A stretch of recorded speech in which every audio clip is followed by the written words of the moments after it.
Hi everyone, I hope you enjoyed watching the meet footage. That concludes the highlights of my fourth powerlifting meet, which is the first meet I've done in 5 years.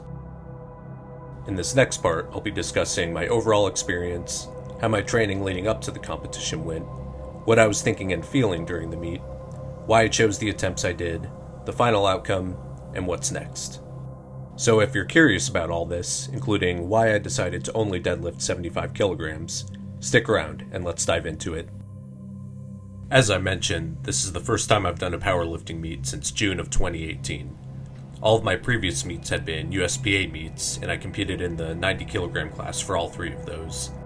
USPA meets have a 24-hour weigh-in, so it was super easy to time my cyclic ketogenic diet so that I weighed in after a full week of keto, and then just started the carb up immediately after getting weighed. That way I weighed in well below the limit without even trying, and I was still able to stock myself full of nutrients well ahead of the actual lifting.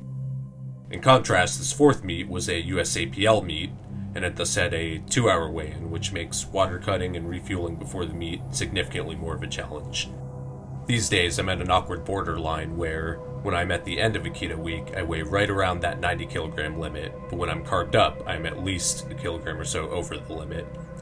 Rather than attempt a water cut with a very short carb period for the first time in my life on the first meet I've done in several years, I decided to just compete in the 100 kilogram class. I knew I wasn't going to place high in either weight class or break any records or anything, and the point of competing in this meet was to push and challenge myself. So I opted to just go with whichever weight class would allow me to focus purely on lifting and not worry about making any weight limit. All said and done, I weighed in at a nice low 91.4 kilograms. Even after carving up for half of the day before. Alright, let's start with squat. So I decided to open with 200 kilograms or about 440.9 pounds. Towards the end of my meet preparation block, I was working up to pretty comfortable singles at this weight, so I decided that as long as I got decent sleep before the meet, I would open with this weight.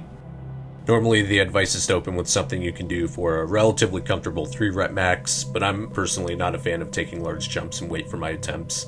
And I wanted to shoot for at least 210 kilograms, so I wanted my starting floor to be relatively high. Additionally, due to the issues I've had with my piriformis the past few years, I've avoided doing heavy triples anyway, so I actually don't really know where that threshold is for me. I can go into more detail about my journey and struggles with my right piriformis in a future video, but basically in order to rehabilitate my piriformis, I've had to emphasize high volume sets at relatively low percentages of my 1 rep max. Thus, I've avoided doing things like heavy doubles and triples for lower body exercises. That's all to say, although I haven't done 200 kilograms for triples in training, hypothetically if I were to push myself, I think I could do that. It's just that doing so would increase the risk of damaging my piriformis again. So at the time of my last meet, I had never done low bar squat before, never used knee sleeves, and had only been using a belt for about 10 months. For this meet, I did things more conventionally from a powerlifting perspective, low bar squat with knee sleeves, and obviously continuing with the usage of a belt. I do still use a pretty narrow stance, and I'm still squatting significantly deeper than I need to, well below parallel. So there are definitely things I can still do to fine-tune my technique for competition purposes. Alright, now let's watch the attempt here. 200 kilo squat opener, 440 pounds.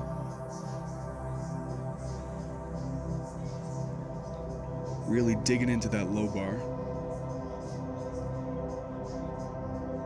Trying to create that shelf. Pretty unstable unrack, and I'll explain why that happened in a moment. Narrow squat here. It's a start command.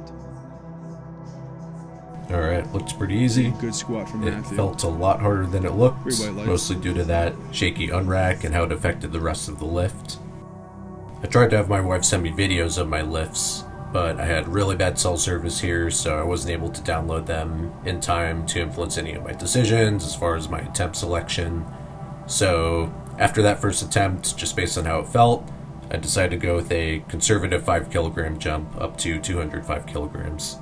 The most I've ever squatted is 495 pounds, or approximately 225 kilograms, which you can watch in one of my previous videos. However, the most I had ever squatted in a meet was just 195 kilograms, or about 429.9 pounds. So my opening attempt was already a meet PR.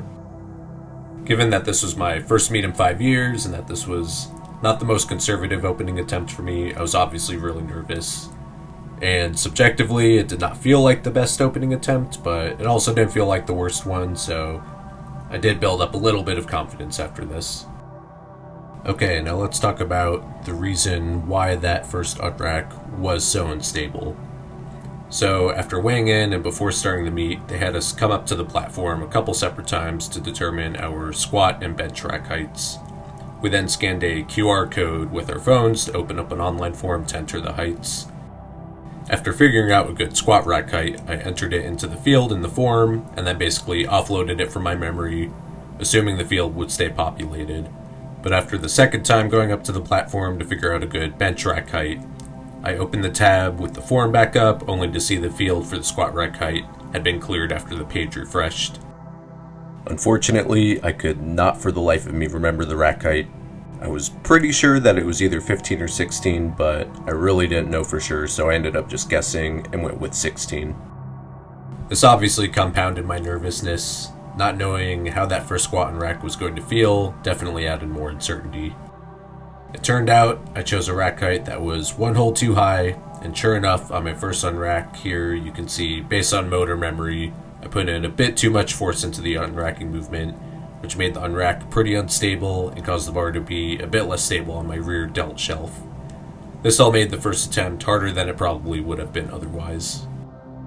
So after the first attempt, when I went to the table to enter my second attempt weight, I also asked them to put my rack height one hole lower. As we'll see, this turned out to be a height much closer to the height I trained with at home and led to much smoother unracks for the next two attempts. As I mentioned, I chose 205 kilograms for my second squat attempt. This was even more conservative than my original so-called conservative planned second attempt.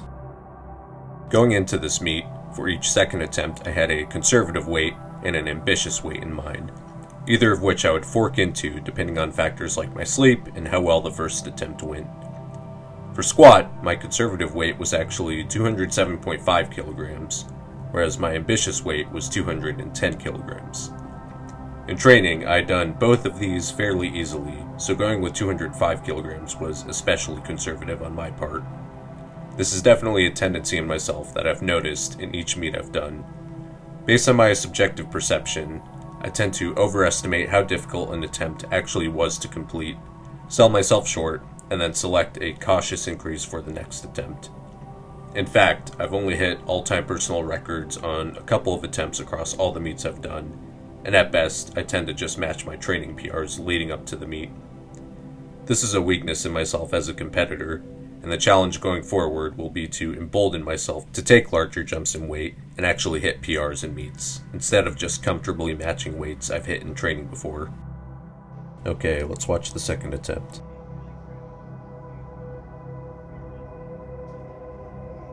Feeling more aggressive and confident. Really looking to attack this weight here.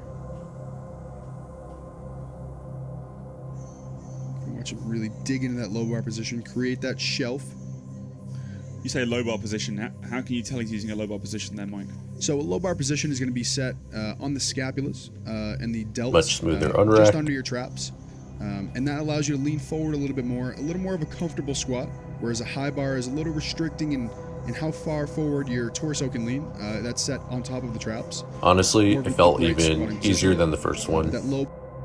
So subjectively, it felt significantly smoother and easier than my first attempt, but my depth also felt significantly higher, and I was actually worried that I was going to get red lighted on depth, but turns out I was still more than deep enough, so no issues there. Objectively speaking, it's a little hard to tell if I was actually squatting higher, but even if I was, I can definitely afford to cut a little bit of depth.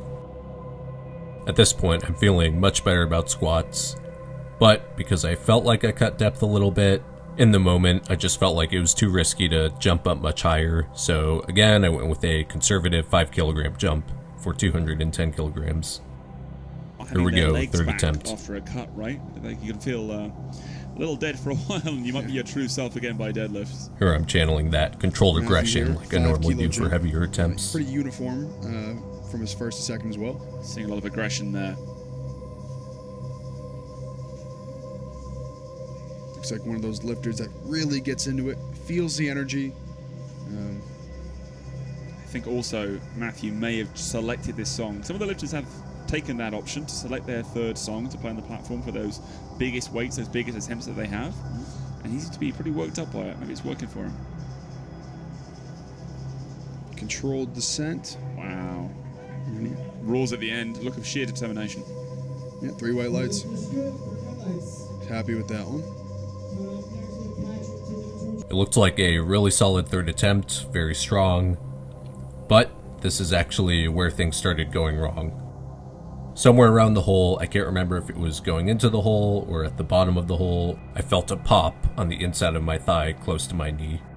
Now, the thought of bailing out from the squat didn't even cross my mind. I was just executing at that point and in the flow. And strangely enough, the movement itself didn't seem to be affected. You can't even tell, looking at the footage, that I pulled something. But nonetheless, I immediately knew that I did pull something. After the attempt, you can basically see me running off, internally freaking out, immediately having doubts about deadlift later in the day. As I made it back to the staging area, I could already feel tenderness. When I went back to the warm-up area, I was doing air squats, air deadlifts, to try to gauge how severe the pull was, and whether the affected muscle would impact my deadlifts. I also tried rolling the muscle out a little bit, doing some light stretching, in the distant hope that it was just a bit of tightness, but I really knew that something was pulled. So overall, things were not feeling too great, and I had the sinking feeling that my meet was basically over. Nonetheless, one thing I was sure about is that the injury would not affect my bench press at all, so I decided to plow forward with bench press and reassess the situation during deadlift warm-ups. I'll talk more about why I think the injury happened towards the end of the video, but with that, let's get into bench. At the time of my last meet, I had never used wrist straps before, and for all of my previous meets, I used a relatively narrow grip width. Again, for this meet, I did things more conventionally, so I used wrist straps for all 3 of my attempts, and I used a slightly wider grip. Back in March, I successfully bench pressed 139 kilograms for a 1 rep max. However, it was with a pretty short pause, so I wasn't totally confident about that going into this meet.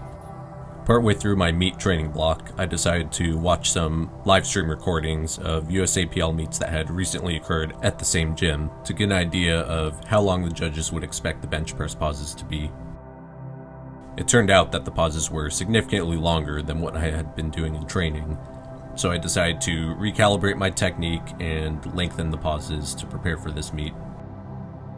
Needless to say, this made the heavy singles significantly harder, so I revised my expectation down to 137.5 kilograms, or about 303 pounds. My conservative and ambitious second attempts were 130 kilograms and 135 kilograms, respectively. Now, as the meet closed in, 130 kilograms wasn't much of a problem. However, 135 kilograms turned out to be more like an ambitious third attempt than an ambitious second attempt. And you can see me here doing it for a very, very ugly 1 rep max. I think this is partially a strength issue, but I also think that it's a technique issue. As you can see, with the longer pause, I lose a significant amount of tightness on the right side of my body. This is something I'll have to work on going forward. But in any case, after this, I revised my expectation even further down to 132.5 kilograms. In light of all this, I decided to open with a nice easy 120 kilograms, which I knew I would have no problem hitting no matter how long the pause was. Alright, first attempt here. I haven't seen a number go in for Tyler yet, but given that difficulty keeping the feet flat, I wonder if he'll change the game plan. Now, he's going for what I think would be probably a regular attempt. He's got to go up 7.5 on the next lift.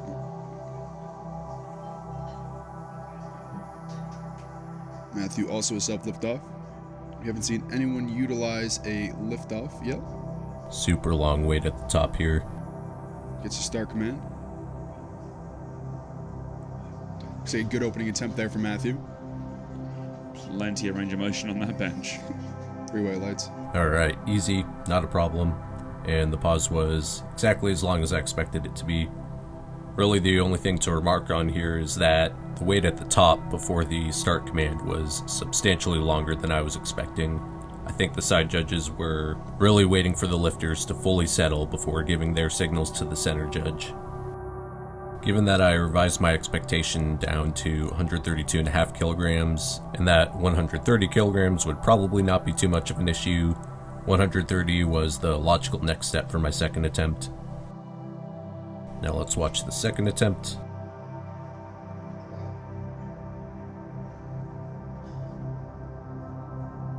Self lift off here.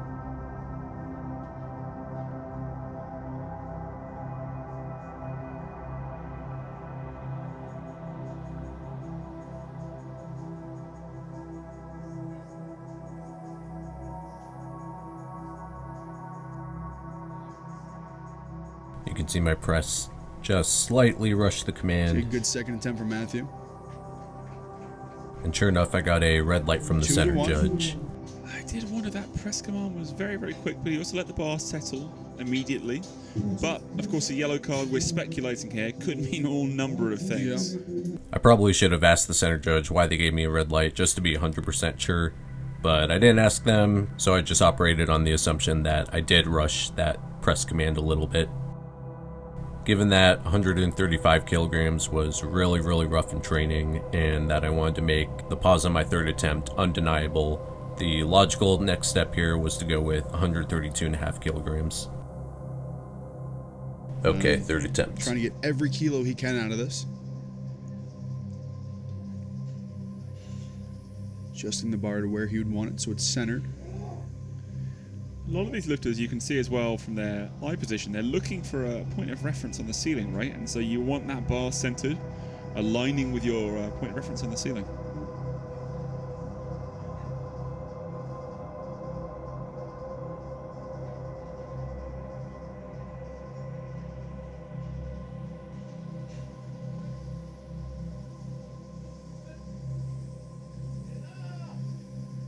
I'd say that's a good lift for Matthew. Let's see what they say. 3 white lights. Looks like he got every kilo he could out. There was a little bit of a sticking point that I had to push through, but overall it was a really solid symmetrical lift. I think I potentially could have done another 2.5 kilograms, but we'll never know, and I think in either case it would have been a grinder. The most I've ever bench pressed is 330 pounds, or approximately 150 kilograms, although that was with quite a short pause.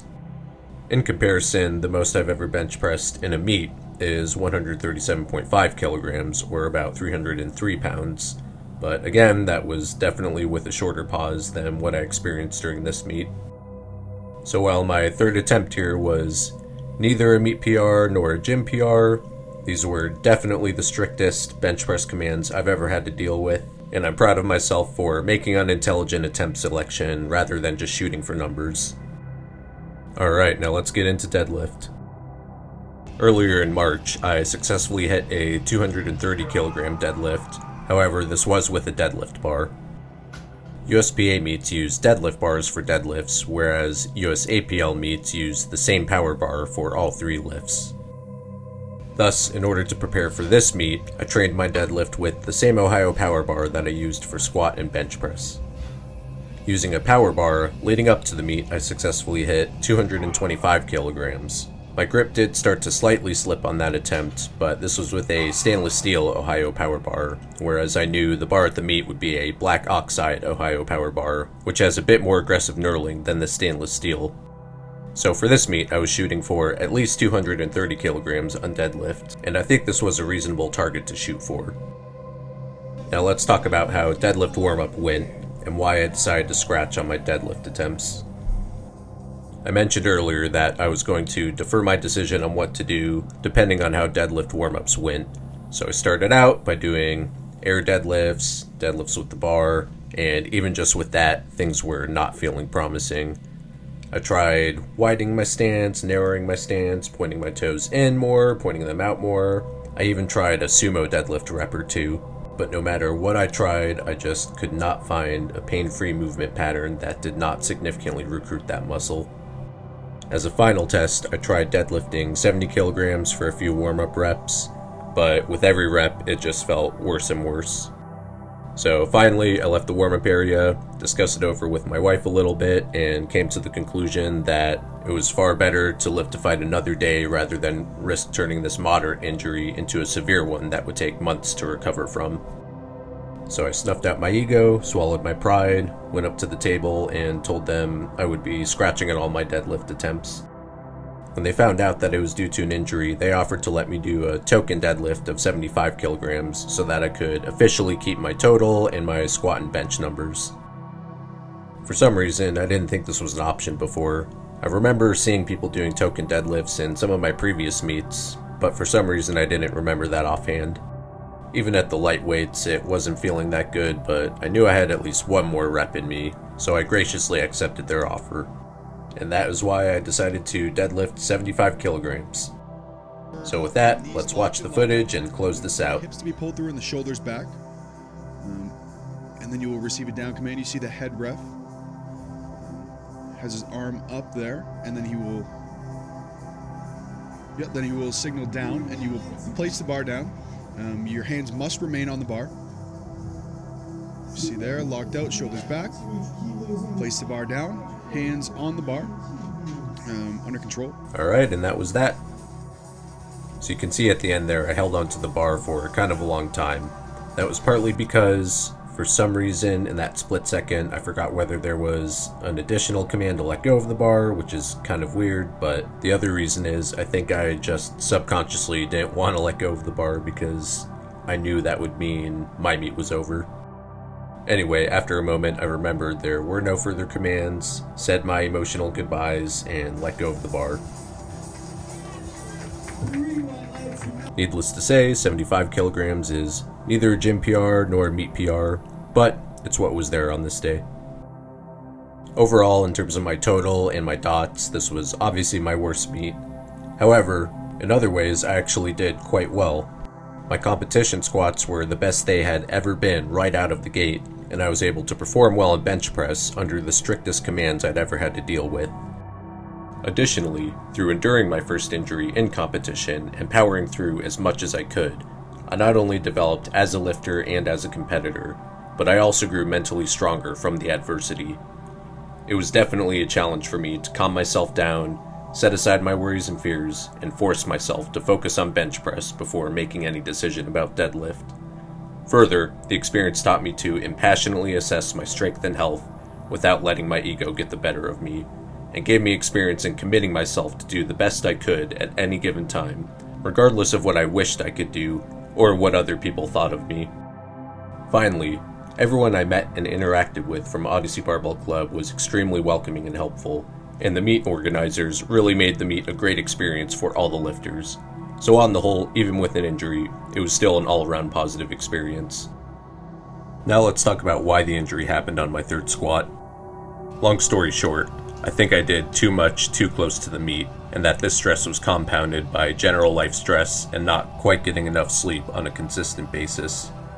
I tapered both the volume and intensity of my powerlifting workouts leading up to the meet, but the volume taper really didn't start until around 3 weeks out, and the intensity taper really didn't even start until after 5 days out from the meet. You can see me here squatting 210 kilograms literally 5 days out.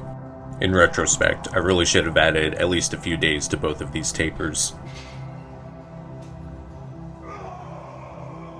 Even worse, you can see me here lifting the day before the meet, and while this is obviously super lightweight, nonetheless it is still work that puts a little bit of extra stress on the body. In fact, on this rep here, you can see the weight on the right side of the bar hitting the top of the rack and throwing my balance off a little bit. It's possible that this jolt already damaged that muscle a little bit. Who knows? In any case, there should probably be a buffer of at least a few days to count for stress like this before a meet. Additionally, while I did cut out other physical activities leading up to the meet, again, I think the timing was still just a little bit too close. Here I'm doing a bunch of acrobatics in the backyard about 12 days from the meet. Again, I probably should have cut this stuff out a week earlier. Going forward, I'll be prioritizing my sleep and general stress levels, and for my next powerlifting meet, I'll be making those timing adjustments I alluded to here. I am planning on doing another powerlifting meet sometime this year.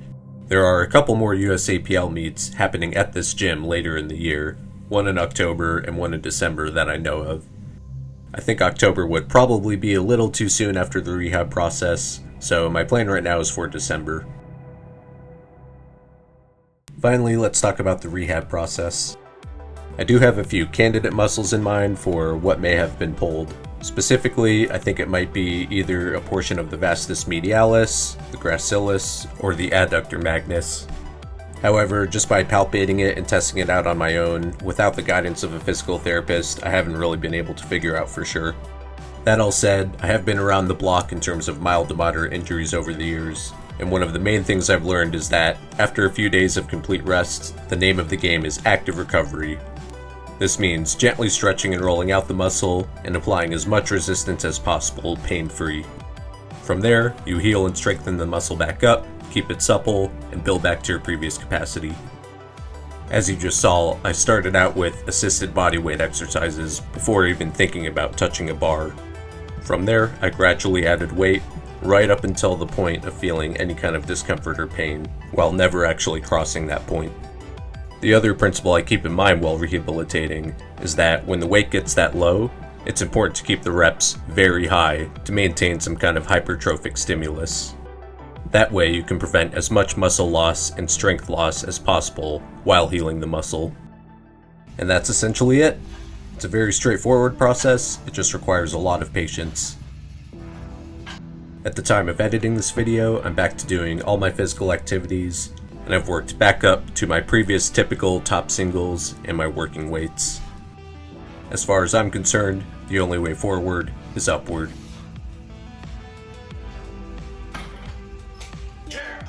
Alright, that wraps up my 4th powerlifting meet video. For those of you who stuck around for all the commentary, thanks for watching, I really appreciate it. I know this kind of detailed commentary on one's personal experience isn't always interesting to everyone, so it means a lot if you watched it all. And for those of you who skipped around or skipped ahead, I'm not offended.